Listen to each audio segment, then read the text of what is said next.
without saying the mention African artist, that would be the best, like it would be just an artist coming from Africa, somewhere, but that nobody put that tag, on automatically. How integral do you think that the 154 Forum is in shaping this discourse on African art?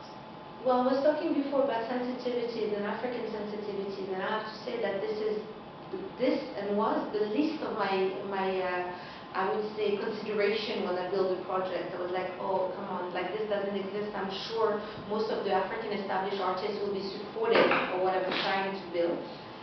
And actually, it was completely the opposite.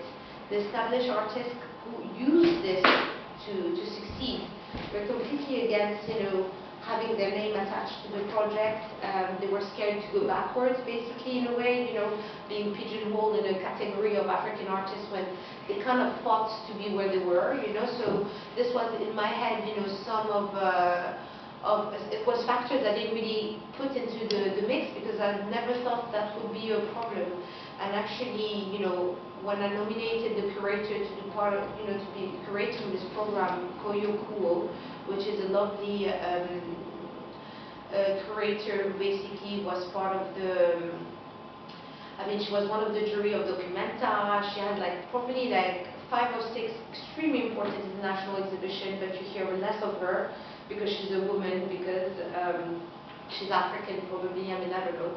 But for the fair, I thought those issues that I was, meeting when I was building the project, it was important that they were discussed, that there was a debate, and the forum was exactly the perfect platform to do that. And her, who's obviously much mature and has much more experience in that particular category of discussion, she was like, Touria, don't worry, this is a debate that exists and has been existed forever. Do we want to be African artists or not African artists? Do we want to be categorized or not categorized? Actually, this is the perfect topic for the first edition to be discussed and talked about, and see the different view of what it means for the artist. So this was a question actually in the first edition we asked for, to all artists, what did they thought about, having an African art fair, being considered an African artist, etc. And actually what was very intriguing is the artists who obviously were based in Africa, who didn't have visibility. They didn't really care at all to be considered African. Actually, they loved the platform. We are a very, very friendly African artist platform. Sometimes in the fair, at least most of the artists in the world will tell you that they hate fairs. It's a commercial place. This is where the market is discussed, and they kind of never go to fairs.